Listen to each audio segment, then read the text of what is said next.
د الله پاک په کلام مو د قسم وي در نن تاریخ پورې چې زموږ کوم اختلافات راغلي وو کومه دشمني زموږ را روانه وه په هغې کې عدالت کې قانون کې رپورټونه شوي وو د الله د رضا دپاره مونږ یو بل معاف کړ د دې دواړو په مرګ کې چې څوک هم شاملي په دې دواړو فریقو کې الله پاک دې آل اولاد نخلاص کی د دې نه پس کچام څه غلطي وکړه دا د الله کلام دی ووایي او د دې نه پس زمونږ به ورورولي وي چې دا په ډاک بیسود کې دوه قومه دي او ما مخکې ویلو چې ډېر غټ قومونه دي د دوی د 40-45 سالو نه مسلې دشمني که په کور کې کینی که د ویشتو او د جنگ خبره راشي نو ار پلار او ار مور به درته د شپانو د میاګانو د دشمنۍ کیسه کوي خو دا درته نه وایي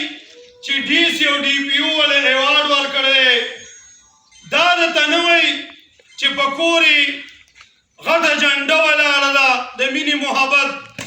دا به درته نه وایي چې نومونه په غټ ایوارډونو کې راغلي دي دا به درته نه وایي چې وخت او ژوند یې په امن کې تیر کړی دی دا به درته نه وایي چې خوب یې ښه کړی دی څه به وایي درته چې د اختر ورځ وه دی کې 5 مړو چې ښه ورځ وه دی کې 3 مړو نو بله خبره به تا ته نه کوي ای کې مخکې ورځو کې نن نه یو شپږ میاشتې مخکې میا عثمان شاه چې د میاګانو د قومو او ګلاباز چې د شپانو د قومو دا دواړه وفات شوي دي الله پاک دې هغوی وبخي او د هغې نه پس دا مسله جوړه شوه موږ مشران پکې رامخکې شو په څلورمه ورځ هغه فیصله الله پاک وکړه دی د الله په کلام باندې قسم وکړو لاس یې پې کېښو او مسله د دوی ختمه شوه خو یې کې مونږ یو خبره کړې وه نن مو هغه پاڼه مچلوله یې کې مونږ یو خبره کړې وه که چېرې د میا عثمان خاندان ته میاګانو ته څه ثبوت میلاو شو نو 3 مشران به یې نه ایښتي وو هغه 3 ته به وایي دا 3 به بیا مونږ 5 مشرانو ته وایي په سټام مو دا لیکلي وو که د شپنو نه چرې ثبوت ورته میلاو شو دی به 3 مشرانو ته وایي 3 به بیا مونږ ته وایي ایک یو ناخوشګواره واقعه نن نه شپږ اتلس ورځې مخکې راغله چې د تانې نه شپنو ته اطلاع راغله چې ستاسو اف آی آر شوی دی یو د مسکین په زوی باندې او یو پر ایمان باندې هغوی بی بی اے وکړو دوی ته خپله موږ وایي موږ سره به پیش کېږئ خو الله پاک دې زه خو دا سوال نه کوم چې څوک د چا کورونه ورانې زاړو دا سوال نه کوم چې خدایه ته ورته هدایت وکړې خدایه چې څوک پردي کورونه ورانې خدایه ته یې خپل وران کړې امین پې ووایه آمین څوک چې پردي کورونه ورانې خدایه ته یې خپل کورونه وران کړې څوک چې پردي کورونه جوړوي یا الله ته یې خپل کورونه جوړ کړې آمین په دې کې زمونږ دا 5 ملګري طاهرشاه سجاد کاکا ایوب بابا غفر علي لطیف الله کاکا حماد دا ملګري مونږ سره شول او مونږ په دې کې شپه ورځ یوه کړه ملګرو شپه ورځ یوه کړه چې اوبه مو خپلې کړي دي ګاډي مو خپل ځغلولي دي سوال منت مو کړی دی خو یو سړي باندې وایي مار تېر شو په جاړه شو چاوتې خوړلې نه او جاړې وایي لارې را باندې جوړه کړه په دې ډاک بیرسود کې او په دې علاقه کې داسې کورونه شته چې روغه کوي خو د مشر وړې خولې له راوستې دي نو هغه مشر وله نه ورځي نو مهرباني وکړئ ښه د عزت قومونه یئ او ښه په عزت باندې وخت تېروئ هسې نه داسې یو ورځ راشي چې مشر تاسو نه متغفره شي پولیس تاسو نه متغفره شي او ستاسو منځ ته څوک نه راځي نو دا شی بیا زیله نه راځي او دا غلط اړخ ته رواني او غلط انجامي وي نو مهرباني وکړئ اوس مونږه مشرانو سره یو د الله کلام دی خو زه چې د کور نه راوځمه نو په لوی الله دې یقین شته چې مور مې ژوندۍ ده نو ورته یم مورې پلانکي ځای ته ځمه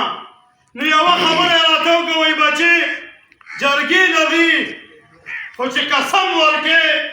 نو بیا بیمار پروت یې نو مهرباني وکړه قسم ته مه ورکوه مې مورې بله لار نشته نو در کومې به تاسو قسمونه خوري په قسم عمل هم پکار دی که نه زما د پرب قسم یې که زه بیا د کټ نه پاڅېدی شم قسم بل نه ورکړو پاڅېدی مونږ نه شو چې کوم یو ته وې هغه ته وایي د الله کلام لوی دی او په الله مې اعتماد دی او سهار بیا غول جوړي چې کوم یو ته وې وایي سوچه مسلمان یم او چې مخکې ګوري بیا ګن جوړي چې کوم یو ته وې د الله او د الله د رسول کاته به چرخئ خو چې موقع راشي لوی غم یې جوړ کړي نو مهرباني وکړئ مونږ سره مشرانو سره بله لار هم ني مونږ سره که لاري نو یو د الله کلامي مونږ به تاسو له قسم درکوو د دې خبرې چې د آل اولاد زمونږ قسم دی چې مونږ دې دواړو مړو کې شامل نو د آل اولاد زمونږ قسم دی چې نن نه بس په یو بل سره ورورولي کوو د آل اولاد زمونږ قسم دی چې مونږ به دشمنان نه کوو خدا نخواسته که په دې دواړو قومو کې سم راغل نو دی به درې ګویان د شریعت مطابق پیش کوي هغې نه پس به بیا د دعوو د لانجو خبره کوي کنې هېڅ قسمه به د دې ساوه دعوه په یو بل ني ولې د پښتو ملک کې اوسېږو کمې زیاتې به د دې دواړو فریقو چا سره راځي دا نه ده چې سهار بیا یو بل د مړی نه راونیسئ بیا زمونږ هغه جرګه څه شوه مونږ پورې هم خلک خاندي ستاسو وایي هغه د پلانکي جرګه وه هغه به بیا ماته شوه ستاسو هغه د پلانکي جرګه وه هغه به بیا ماته شوه